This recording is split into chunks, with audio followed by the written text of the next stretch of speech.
Hello friends, நீங்க பார்த்துட்டு இருக்கிறது ஹரிஷ் வாய்ஸ். இன்னைக்கான வீடியோல நாம என்ன பார்க்க போறோம்னா, love is hot for an ஒட்டாக்கு season 1 episode 11. இந்த எபிசோடோட இந்த சீசன் கம்ப்ளீட்டா முடிவடைஞ்சிருச்சு. அண்ட் இதுக்கு மேலேயுமே எபிசோட்ஸ் இருக்குது. பட் அது ஓவிய எபிசோட்ஸா இருக்குது. அதாவது கதைக்கு சம்மந்தம் இருக்குது. பட் அது மெயின் ஸ்டோரிக்கு ரிலேட்டபுளா இல்லாம, அதுக்கு சம்மந்தம் இல்லாம கொஞ்சம் இவங்களோட கதையை பேஸ் பண்ணி இருக்கிற மாரி இருக்கும். உங்களுக்கு வேணும்னா சொல்லுங்க, அதையும் போடுறேன். இல்லைன்னா அடுத்ததா ஒரு புது அனிமேல உங்கள நாளைக்கு சந்திக்கிறேன். அண்ட் வாங்க வளவலன்னு பேசாம இன்னைக்கான எபிசோடுக்குள்ள போயிடலாம். இன்னைக்கு நான் பார்க்க போறது love is hot for an ஒட்டாக்கு season 1 episode 11. எபிசோடோட ஸ்டார்டிங்லேயே வெக்கேஷன்லயும் லிவிங் டுகெதர்லயும் காலத்தை ஓட்டிக்கிட்டு இருக்கிற நம்மளோட ஹனா அப்புறம் கபாகுரா 2 பேருமே மாங்காய் படிச்சுக்கிட்டு இருக்கிறாங்க. படிச்சு படிச்சு போர் அடிக்குது அப்படின்னு காஃபி குடிக்க போறான். சரி உனக்கும் காஃபி வேணும்னா கூட நான் செஞ்சு கொண்டு வரேன் அப்படின்னு அவளோட கப்பை கேட்கும்போது இந்தா அப்படின்னு அவ்வளோ சந்தோஷமா அந்த கப்பை கொடுத்துட்டு கொஞ்ச நேரம் காத்து வாங்கல அப்படின்னு அந்த விண்டோவை தொடர்ந்து வெளியே நின்றுக்கிட்டு இருக்கிறா. ஸோ வெக்கேஷன்லேயுமே ஸ்போர்ட்ஸ்க்காக அங்கே போய்கிட்டு இருக்கிற 2 பப்ளிக் ஸ்கூல் பெண்களை பார்க்குற பாருங்க. இவளுக்கு இதெல்லாம் பார்க்கும்போது இவரோட சின்ன வயசு ஞாபகம் தான் வந்துகிட்டு இருக்குது. ஏன்னா இவங்க பேஸ்கெட் பால் டீம் பிளேயராக இருந்திருப்பாங்கல்ல, சென்பாய் ஜூனியர் அப்படின்னு சீனியர் ஜூனியர் 2 பேருமே அடிச்சுக்கிட்டு கிடப்பாங்க. ஆனால் இப்போ பார்த்தீங்கன்னா அப்படியே மலரும் நினைவுகள் மாதிரி ஒன்றா கொஞ்சிக்கிட்டு இருக்கிறாங்க. அவனுக்கு காஃபி போட்டு கொண்டுட்டு வந்துட்டான். இந்த அதை குடி அப்படின்னு சொல்லும்போது, "ஏய் நம்ம வேணா அடுத்த வருஷம் இந்த செரி பிளாசம் ட்ரீக்கு பார்க்க போகலாமா?" அப்படின்னு சொல்லும்போது, "ஆமாம் ஆமாம் போகலாம்." அப்படின்னா அவங்களையும் சேர்த்து கூட்டிகிட்டு போகலாம் அப்படின்னு சொல்லும்போது, நான் மட்டும் தனியாக போகலாம் அப்படின்னு சொன்னால் இவன் அவங்களையும் கூட்டிகிட்டு போய்கிட்டு இருக்கிறான். இந்நேரம் அவங்க என்ன பண்ணிகிட்டு இருப்பாங்கன்னு தெரியலையே அப்படின்னு ஹனா யோசிச்சுக்கிட்டு இருக்கிறா. இன்னொரு பக்கம் நம்ம நருமி அவ ஏதோ சில விஷயங்களை வாங்கிட்டு போய்கிட்டு இருக்கிறா. அதாவது வெக்கேஷன் வரதுக்கு ஒரு வாரத்துக்கு முன்னாடியே நம்ம ஹீரோடாக்கா கிட்ட கேட்டிருப்பா, "நீ என்ன பண்ண போற?" அப்படின்னு. "நான் பெருசாலாம் எதுவும் பண்ண மாட்டேன். என் வீட்டில் தான் நான் கேம் விளையாண்டுக்கிட்டு இருப்பேன்." அப்படின்னு இவனும் சொல்லியிருப்பான். அண்ட் அதை சொல்கிறதுக்கு ஏற்ற மாதிரியே தான் இவளும் இந்த வீக்கெண்டோட கடைசி நாள் வந்து இவனுக்கு ஏதாவது வாங்கிட்டு போகலாமா அப்படின்னு யோசிக்கிறான். ஆனால் திடீர்னு நான் தடவை அவன் வீட்டுக்கு போகிறேன். அவன் வீட்டுக்கு போய் அவன் மூஞ்சில் அடித்த மாதிரி சொல்லிட்டானா என்ன பண்ணுறது? அவன் ட்ரெஸ்ஸு கொஞ்சம் கலைஞ்சிருக்குது, வீடு அசுத்தமாக இருக்குது அப்படின்னு நான் வெளியே போக சொல்லிட்டேன்னா என்ன பண்ணுறது? சரி போக சொன்னால் அப்படியே வெளியே வந்துட வேண்டியதான். ஒரு வேளை எதிர்மறையா அவள் ஒரிஜினல் ரியாலிட்டியை, "ஏய் எதுக்கு இப்போ வந்த? நான் இப்போ வேலையா இருக்கிறேன், அப்புறமா கிளம்பு" அப்படின்னு சொல்லிட்டானா என்ன பண்ணுறது? ஐயையோ! சரி இவ்வளோ தூரம் வந்தாச்சு, போய் பார்த்துட்டே வந்துடலாமே அப்படின்னு சாப்பாடு எல்லாமே வாங்கிட்டு அவள் காலிங் பெல் அடிக்கிறா. காலிங் பெல் அடித்தா கதவு தானாக திறக்குது. என்னடா இது கதவு தானாக திறக்குது? கதவு சரி திறந்துக்கிட்டு நான் உள்ளே வரேன் அப்படின்னு அவளுக்கு கத்திக்கிட்டு உள்ளே பாருங்க. உள்ளே போய் பார்த்தா மயக்கம் போட்டு கிடக்குறான். ஸோ இவன் இப்படி மயக்கம் போட்டு கிடக்கிறத பார்த்துட்டு இவளுக்கு உயிரே இல்லை. "டேய் என்னடாச்சு? ஏன்டா இப்படி இருக்கிற? எந்தர்றா எந்தர்றா?" அப்படின்னு ஹீரோட்டாக்காவை எழுப்பும்போது தெரியுது முகத்தில் அந்த தழும்பு கரை இருக்கும்ல, ரொம்ப நேரம் படுத்துக்கிட்டு இருந்தா அந்த தழும்பு கரையோடு இருக்கிறான். ஸோ முதல் ஹிண்ட்டு கேம் விடாமல் ஆடிக்கிட்டு இருந்திருக்கிறான். 2வது பாத்திர கழுவுற எல்லாமே புதுசாக இருக்குது. அப்படின்னா இவன் கிட்டத்தட்ட ஒரு 4 நாளாக சாப்பாடே சாப்பிடாம மயக்க மூட்டில் கிடக்குறான். "என்னடா நீ இப்படி கிடக்குற?" அப்படின்னு அவளுக்கு ரொம்பவே கோவம் வந்துருச்சு. ஃபோன் போட்டு ஹனா கிட்ட இப்படி புலம்பி தள்ளிக்கிட்டு இருக்கிறா. "என்ன ஆச்சு?" அப்படின்னு கேட்கும்போது, "இந்த பயவுள்ள கேமை மட்டும்தான் ஆடிக்கிட்டு இருக்கிறான். இவன் இப்படி கேம் ஆடிக்கிட்டு இருக்கிறத பார்த்துட்டு சாப்பிடாம கூட இருக்கிறான்" அப்படின்னு இங்கே ஹனா கிட்ட கம்ப்ளைண்ட் பண்ணிக்கிட்டு இருக்கிறான். "பரவாயில்ல, அவன் எப்பவுமே அப்படித்தானே. சரி அவனுக்கு சமைக்கிறதுக்கு என்ன இருக்குதுன்னு பாருன்னு" கேட்கும்போது, "ஃப்ரிட்ஜில் வெறும் பேக்கனு வெங்காயத்தை மட்டும் தான் வச்சிருக்கிறான். இதில் நான் என்னென்ன செய்கிறது? சரி அங்கே அரிசி இருக்குதான்னு செக் பண்ணி பாரு. ஃப்ரைட் ரைஸ் வேணா அவனுக்கு செஞ்சு கொடுத்துரு" அப்படின்னு ஹனா ஐடியா கொடுக்கும்போது, "யார்கிட்ட பேசிக்கிட்டு இருக்கிற?" அப்படின்னு கபாகோரா கேட்குறப்பல, "நறுமியிட்ட தான் வேணும், நீயே கேளு" அப்படின்னு அவள் லவுட் ஸ்பீக்கரில் போட்டு விட்டா. சரி ஓகே, அவனுக்கு சமைச்சு தரத்துக்கு இது சூப்பரான ஐடியா. அவனுக்கு நீ சமைச்சு கொடுத்துரு. சரி என்ன அவனுக்கு சமைச்சு தரத்துக்காகவே நீ அங்கே போயிருப்பேட்டிருக்குது அப்படின்னு சொல்லும்போது, "இல்லையே அதெல்லாம் எதுவும் கிடையாது" அப்படின்னு சொல்கிறா. சரி இப்போ அவன் எங்கே போனான்னு கேட்கும்போது, "அவனை நான் இப்போ தான் பாத்டப்பில் பிடிச்சி தள்ளி விட்டு வந்தேன், அவன் குளிச்சுட்டு வரட்டும்" அப்படின்னு இவ சொல்லிக்கிட்டு இருக்கும்போதே எனக்கு பேக்கனெல்லாம் வெந்து அப்படியே எந்திரிக்குது.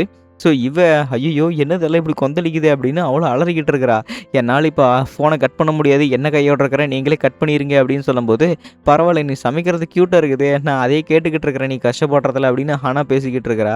"அவ்வளோ கல்நெஞ்சுக்காரங்களா நீங்கள், அப்படி வந்து ஹெல்ப் பண்ணுறது" அப்படின்னு சொல்லும்போது, அவ்வளோதான் சாப்பாடு ரெடி ஆயிடுச்சு. "டேய் ஹீரோட்டாக்கா வாடா" அப்படின்னு ஹீரோட்டாக்கா வரும்போது இவனும் வாடான்னு கூப்பிட்றான்னா, இந்த பயப்புள்ள ரூமுக்கு வந்ததை கூட தெரியாமல் அவன் அறத்தூக்கத்துலேருந்து குளிக்க போயிருக்கிறான். ஒட்டு துணி இல்லாமல் பார்த்தீங்கன்னா இவன் பாட்டுக்கு இங்கே வந்துட்டான். "போய் துணி தான் போடேன்டா" அப்படின்னு இவள் அலறிக்கிட்டு இருக்கிறா. இங்கே இருக்கிற எல்லாத்தையுமே இவங்களும் கேட்டுக்கிட்டு தான் இருக்கிறாங்க.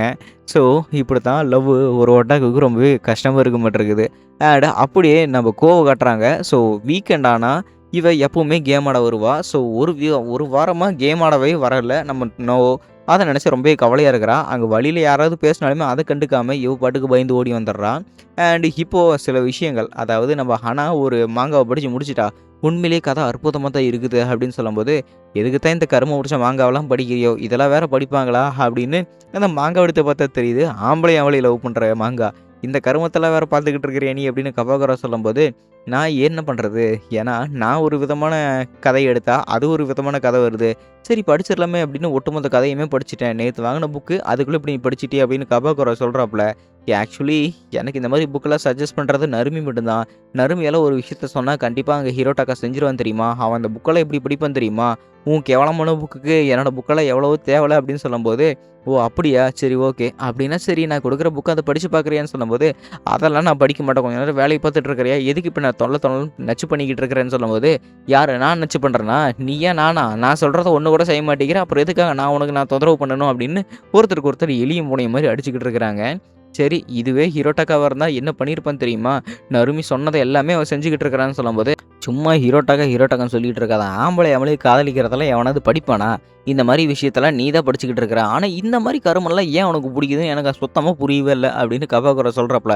ஒரு தடவ தான் நீயே படிச்சு பாரேன். அப்புறம் நீயே உன்னோட மனப்பான்மைய மாத்திக்குவ அப்படின்னு ஹனா சொல்லும்போது, இத்தன தடவ சொல்றேனே ஒரு தடவையாவது மாத்துறானான்னு பாரு கல் நெஞ்சுக்காரன் அப்படின்னு புடிச்சு திட்டிக்கிட்டு இருக்கிறா. இந்த கருமத்த படிக்கிறதுக்கு வேற நான் மனசு வேற மாறணுமா அப்படின்னு அவனும் கட்டுப்படுத்திக்கிட்டு இருக்கிறான். அண்ட் இதுவே ஹிரோடாக்காவா இருந்தா படிச்சிருப்பான்னு சொன்னேன்ல, அவன் கேம் அடிக்ட். அவனுக்கு புடிக்காத கேம் விளையாட சொன்னா அவன் கண்டிப்பா விளையாட மாட்டான். அவனுக்கு மாங்கா அவ்வளவுக்கு புடிக்காது. அதனால தான் அவன் மாங்கா படிக்கிறத ஒரு சிம்பிளா எடுத்துக்கிட்டா படிச்சுக்கிட்டு இருக்கிறான். அதுவே என்கிட்ட குடுத்தா நான் என்ன பண்றது? எனக்கு மாங்கானா பிடிக்கும்ல அப்படின்னு சொல்லும்போது, இவ சோகமடைகிறா. சரி, சரி குடு. ஆனா அதுல ரொம்பவே கசமுசா இருக்கிற புக் மாரி எதாவது குடுத்து தொலையாத. ஒரு 4 முறை படிக்கிற மாரி இருக்கிற புக் எடுத்து குடு அப்படின்னு இவனுமே அந்த புக்க வாங்குறான். இன்னொரு பக்கம் நம்ம நறுமி சமைச்சு கொடுத்த சாப்பாட்ட இவன் சாப்பிடுறான் பாருங்க. ஐய்யய்யோ! அப்படின்னு வாயில கை வைக்கிறான். என்னடா சுட்டுருச்சா? நல்லா இல்லையா? அப்படின்னு அவன் ஆச்சரியப்பட்டு கேட்கும்போது, சாப்பாடு செம்மையா இருக்குது. எனக்கு ரொம்பவே பிடிச்சிருக்குது அப்படின்னு அவனும் நல்லா சாப்பிட்டுக்கிட்டு இருக்கிறான். நல்ல வேளை நீ புடிக்கலன்னு கீது சொல்லிருவேன்னு நெனச்சேன். எதுக்கு நீ சோறு கூட சாப்பிடாம இந்த இடத்துல இப்படி கேம் ஆடிக்கிட்டு இருக்கிற? கொஞ்சமாவது மனுஷனா நீ இல்ல மிருகமா? எதுக்கு இப்படி ஆடிக்கிட்டு இருக்கிற? ஃப்ரிட்ஜில என்ன வெறும் பேக்கன் தான் இருக்குதுன்னு சொல்லும்போது, அது என் தம்பி வாங்கிட்டு வந்து வச்சது. அவன் தான் அப்பப்போ வாரத்துக்கு வந்து என் சட்டைய அயர்ன் பண்ணி வைப்பான், சமைச்சு குடுப்பான். ஆனா இப்ப அவனும் வரதில்லைல. ஸோ அதனால தான் நான் மட்டும் இங்க தனியா இருக்கிறேன் அப்படின்னு சொல்லிக்கிட்டு இருக்கிறான். மரியாதையா வா இப்பவே நம்ம டேட்டுக்கு போலாம் அப்படின்னு வெளிய கூப்பிட்டுட்டு போறா. இன்னொரு பக்கம் அந்த காஃபி ஷாப்ல நம்ம கேம் ஆடிக்கிட்டு இருக்கிறா. அண்ட் நவவும் இவள டிஸ்டர்ப் பண்ணக்கூடாது அப்படின்னு கம்முனு போய் அங்க உட்காந்துட்டான். ஒரு விஷயம் தெரியுமா? நம்ம நவோவுக்கு ஒரு பொண்ணுன்னு இன்னும் தெரியாம இருக்குது. ஸோ, இவங்களுமே பேசிக்கிட்டு இருக்கிறாங்க. "நீ கேமுக்கு வரல. அதனால தான் நான் என்ன நீ கேம டெலீட் பண்ணிட்டியோன்னு நெனச்சேன்னு" கேட்கும்போது, "இல்ல எங்க அண்ணன் வீக்கெண்டுங்கிறதுனால அவன் முழுசா கேம் ஆடிக்கிட்டு இருப்பான். அவன டிஸ்டர்ப் பண்ண வேணான்னு தான் நானும் இங்க வந்துட்டேன். அண்ட் என்னோட ஷிஃப்ட்டுமே ஆரம்பிக்க போகுது. அதனால தான் நானும் இங்க வந்துட்டேன். சரி உனக்கு வேற ஏதாவது இருக்குதா? நம்ம போய் வேலைய பார்க்குறேன் நானு" அப்படின்னு சொல்லும்போது, "சரி ஓகே. பட் இருந்தாலுமே உனக்காக தான் நான் இத கொண்டு வந்தேன்" அப்படின்னு அந்த புக்க குடுக்குறா. என்ன புக்குன்னு பார்த்தா, அந்த கேம் ஆடுறதுக்கு இவளே கைப்பட எழுதின ஒரு மேனுவல் கைடு. "இந்த படிச்சு பாரு. இத படிச்சீன்னா உனக்கு கேம் நல்லா புரியும்" அப்படின்னு இத குடுத்துட்டா. அண்ட் இவனுமே இத படிச்சு பார்த்துட்டு, "புக்கு சும்மா அற்புதமா இருக்குதே" அப்படின்னு கபாகரா சொல்றான். இப்ப எதுக்கு நீயும் நானும் டேட்டிங்ன்னு சொல்லிட்டு 2 பேரும் வெளிய போய்க்கிட்டு இருக்கிறோம். அத நான் தெரிஞ்சுக்கலாமான்னு சொல்லும்போது, டேட்டிங்கிறது சும்மா வெளிய போய் முத்தம் குடுக்குறது மட்டும் இல்ல. இந்த மாரி உடம்புக்கு குறைக்கிறதுக்கு, இல்லன்னா உடம்புக்கு கொஞ்சம் எக்சர்சைஸ் பண்ற மாரி எல்லா விஷயமும் தான் அப்படின்னு பார்க்குக்கு வந்து உட்காந்துக்கிட்டு இருக்கிறாங்க.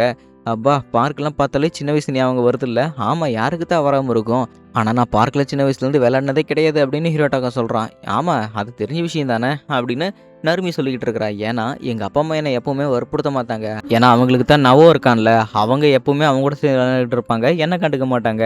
மேபி அவங்க என்ன கண்டுக்கிட்டாலும் நான் பாட்டுக்கு போய் உட்காந்து கேம் தான் ஆடிக்கிட்டு இருப்பேன் அப்படின்னு சொல்லும்போது, ஆமா. இப்ப அதுல என்ன ஆகப்போகுது? பரவால்ல விடு. இதுக்கு மேல எல்லாத்தையுமே நாமளே பார்த்துக்கலாம் அப்படின்னு இந்த இடத்துல நருமி சொல்லிக்கிட்டு இருக்கிறா. எனக்கு இப்போ கொஞ்சம் ஆசையா தான் இருக்குது. அதாவது இன்னைக்கு நைட்டு நம்ம டின்னருக்கு போலாம். அதாவது நீயே எனக்கு இன்னைக்கு நைட்டு சமைச்சு தரணும் டின்னரு அப்படின்னு நம்ம ஹிரோடாக்கா சொல்லும்போது, இவ ஃபோன பார்த்துக்கிட்டே இருக்கிறா. ஹிரோடாக்கா இப்போ முக்கியமான ஒரு வேலை. நம்ம உடனே கிளம்பணும் இங்கிருந்து வா அப்படின்னு நருமி சொல்லிக்கிட்டு இருக்கிறா. எங்கன்னு கேட்கறதுக்குள்ள சீன் கட் பண்ணா தெரியுது. நாளைக்கு நடக்க போற ஈவென்ட்டுக்கு அதாவது காஸ்ப்ளே ஈவென்ட்டுக்கு இன்னைக்கே ஒரு 10 பேர்த்து நம்பர குறிச்சு வச்சு, அவ என்னென்ன போடணும் அப்படின்னு இவ லிஸ்ட் போட்டுக்கிட்டு இருக்கிறா. அண்ட் அதே சமயத்துல இவன் இந்த புக்கெல்லாம் படிச்சுக்கிட்டு ரொம்பவே நல்லா இருக்குது அப்படின்னு கதறிக்கிட்டு இருக்கிறான். அண்ட் நவோவுமே பார்த்தீங்கன்னா, அந்த புக்க அதாவது நம்ம குடுத்த புக்க படிச்சு பார்த்துக்கிட்டு இருக்கிறானா. இன்னொரு பக்கம் நறுமி ரொம்பவே அதிவேகமா ஓடிக்கிட்டு இருக்கிறா. "என்ன ஆச்சு?" அப்படின்னு கேட்கும்போது, இவளுக்கு புடிச்ச பாடகர் பார்த்தீங்கன்னா, அந்த இடத்துக்கு வந்திருப்பாங்க. அது லைவா ரெக்கார்டிங் போடலான்னு பார்த்தா, இவன் நேரடியா பார்க்கணும் அப்படின்னு ஆசையா இருக்குது. ஆனா இவனால ஓட முடியல. "என்னால ஓட முடியல நறுமி. நீ போ. நானே இங்கேருந்து பொறுமையா வந்துர்றேன்" அப்படின்னு சொல்லும்போது, "அத பார்க்கணும்னு எனக்கு ஆசை தான். ஆனா அத நான் உன் கூட உட்காந்து பார்க்கணும். மரியாதையா சீக்கிரம் எந்திரிச்சு வர்றியா இல்லையா?" அப்படின்னு நறுமி கத்தும்போது, "அப்படின்னா சரி. இன்னைக்கு நைட்டு எனக்கு டின்னர் சமைச்சு தரேன்னு சொல்லு. அப்படின்னா நான் உடனே ஓடி வரேன்" அப்படின்னு சொல்றானா. "அப்படின்னா சரி. உடனே இப்ப நான் ஓடி வரேன் பாரு" அப்படின்னு 2 பேருமே போய் அத பார்க்குறாங்க. அண்ட் இப்ப சீன் கட் பண்ணா, ஆஃபீஸ் டைமிங்ல பிரேக் டைம் இருக்கும்ல, அதுல எல்லாரும் உட்காந்துக்கிட்டு, இவங்க இந்த ஆம்பளையும் லவ் பண்ற அந்த மாங்கா இருக்குதுல்ல, அது இவங்க 4 பேருமே இப்ப படிச்சிருக்காங்க. உங்கள்ல அந்த 4 பேருக்கு யார் யார பிடிக்கும்னு சொல்லுங்க. உங்களோட ப்ரிஃபரன்ஸ் எல்லாம் எப்படி இருக்குன்னு பார்க்கலான்னு சொல்லும்போது, ஒவ்வொருத்தருமே ஒவ்வொரு விதமான கேரக்டர்லாம் சொல்லிக்கிட்டு இருக்கிறாங்க. ஓ! நீங்க இந்த அளவுக்குலாம் கேரக்டர் இன்வால்வ் பண்ண ஆரம்பிச்சிட்டீங்களா? ஹிரோட்டக்கா, நீ அந்த பொண்ண செலக்ட் பண்ணுவேன்னு நான் நெனச்சு கூட பார்க்கவே இல்ல. உனக்கு தான் செஸ்ட் பகுதி பெருசா இருந்தா புடிக்குமே. அப்புறம் எதுக்கு நீ அந்த பொண்ண செலக்ட் பண்ணேன்னு கேட்கும்போது, இயற்கையாவே சில விஷயங்கள் எல்லாம் அப்படித்தான் இருக்கும். ஆனா, எனக்கு அது பிடிச்சிருக்குது அப்படின்னா, மத்தவங்களுக்கு எதுக்கு அப்படி நான் காட்டணும் அப்படின்னு சம்மந்தம் இல்லாம பேசிக்கிட்டு இருக்கிறான். அதே சமயத்துல இங்க ஹனா அவளுக்கு பிடிச்ச பொண்ண சொல்லிக்கிட்டு இருக்கிறான். இப்படி இவங்கலாம் பேசிக்கிட்டு இருக்கும்போது, திடீர்னு அந்த இடத்துல நம்ம நவோ வரான். நவோ வந்தோனே, "எப்படி இருக்கிற?" அப்படின்னு கேட்டுக்கிட்டு கம்முனு இருக்கிறாங்களா, நருமி திடீர்னு, "நீ மொதல்ல எப்ப காதல்ல வசப்பட்ட?" அப்படின்னு கேட்கும்போது, "என்னது திடீர்னு வந்தோனே இப்படி கேட்டுக்கிட்டு இருக்கிற?" ஸோ நான் ஃபர்ஸ்ட் டைம் லவ்ல எப்போ விழுந்தேன்னா, நான் கிண்டர்கார்டன் படிக்கும்போது என் ஸ்கூல் கிளாஸ் டீச்சர பார்த்து தான் நான் ரொம்பவே காதல்ல விழுந்தேன். பை த வே அவங்களுக்கு கல்யாணம் ஆயிருச்சு. அது இப்ப மேட்டரே கிடையாது அப்படின்னு இவனும் உளறிக்கிட்டு இருக்கிறான். ச்சே! அப்படின்னா ஃபர்ஸ்ட் டைம் க்ரஷ்ஷுக்கு யாருமே அவங்க கூட டேட்டிங் போக முடியாது அப்படின்னு நருமி சொல்லும்போது, "இல்லையே எங்க அண்ணன் கூட ஒரு பொண்ணோட டேட்டிங் போனானே ஃபர்ஸ்ட் டைம்" அப்படின்னு சொல்றான். இங்க கபாக்குராவுக்கு தூக்கி வாரி போடுது. இன்னொரு பக்கம் நருமிக்கு, "பாத்தியா என்னென்ன பண்ணிட்டு இருக்கிறான்?" அப்படின்னு இவ ஆச்சரியத்துல இருக்கிறா. லிஃப்ட்டுக்குள்ள வேகமா போகும்போது, கோவும் நருமியும் முட்டிக்கிறாங்க. ஏற்கனவே தன்னோட பாய் ஃப்ரெண்டு ஒரு பொண்ணோட டேட்டிங் போயிருக்கிறா. அது யாருன்னு கூட தெரியாம இருக்கிறதுனால, செம கடுப்புல இருக்கிற நருமி கம்முனு இருக்கிறான். இன்னொரு பக்கம் நம்ம ஹீரோட்டாக்கா தம்பி மேல செம கடுப்புல இருக்கிறான். "இப்படி போட்டு விட்டியாடா டேய்" அப்படின்னு.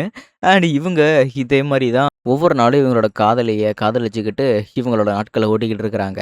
அண்ட் இதோட love is hot for an ஒட்டாக்கு season கம்ப்ளீட்டா முடிவடையுது.